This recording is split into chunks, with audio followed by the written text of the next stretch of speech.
കിഴക്കിന്റെ പാതുവ എന്നറിയപ്പെടുന്ന ചെട്ടിക്കാട് വിശുദ്ധ അന്തോണീസിന്റെ തീർത്ഥാടന ദേവാലയത്തിൽ അത്ഭുത പ്രവർത്തകനായ വിശുദ്ധ അന്തോണീസിന്റെ 830-ാം ജന്മദിന തിരുനാളിന് വൻ ഭക്തജനപ്രവാഹം.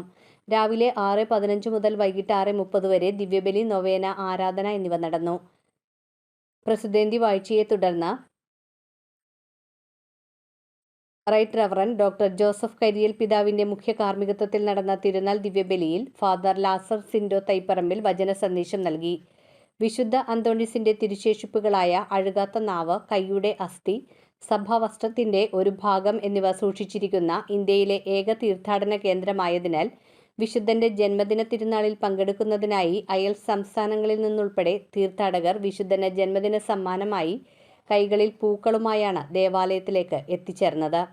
വിശ്വാസികൾക്ക് തിരുശേഷിപ്പുകൾ വണങ്ങുന്നതിനും വിശുദ്ധന്റെ അത്ഭുതരൂപം ദർശിക്കുന്നതിനും പൊന്നാവ് എടുത്തുവയ്ക്കൽ നേർച്ചയ്ക്കും അടിമ സമർപ്പണത്തിനും വിപുലമായ ക്രമീകരണങ്ങൾ ഒരുക്കിയിരുന്നു.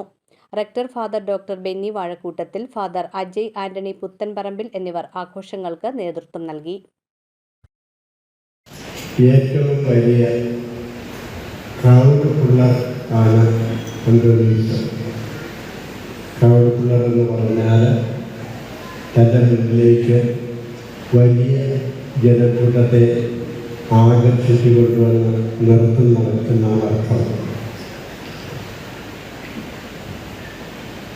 അന്തോണീസിൻ്റെ ഒരു രൂപമുള്ള ഒരു പള്ളിയിൽ ഒന്ന് ശ്രദ്ധിച്ചാൽ കാണാവുന്ന ഒരു കാര്യം, സക്രാരിയിലിരിക്കുന്ന കർത്താവിനെ പോലും കാര്യമായി ശ്രദ്ധിക്കാതെ അവിടെ വരുന്ന അനേകർ ഉടനെ തന്നെ അന്തോണീസിൻ്റെ അടുത്തേക്കാണ് പോകുന്നത്.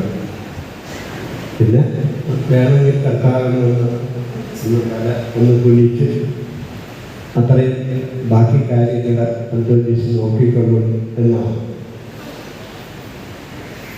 മരണം കഴിഞ്ഞ് 1 വർഷത്തിനും ആകും മുമ്പ് അദ്ദേഹത്തെ സഭ വിശുദ്ധനായിട്ട് പ്രഖ്യാപിച്ചുവെന്ന് നമ്മൾ വായിച്ചറിഞ്ഞിട്ടുണ്ട്.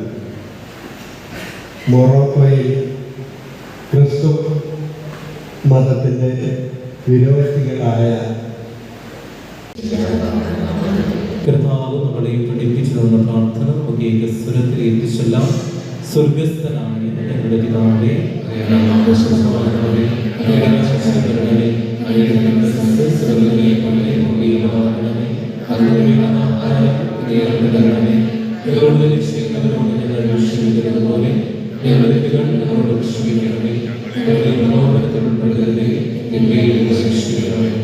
കരങ്ങൾ കൂപ്പി കണ്ണുകൾ അടച്ച്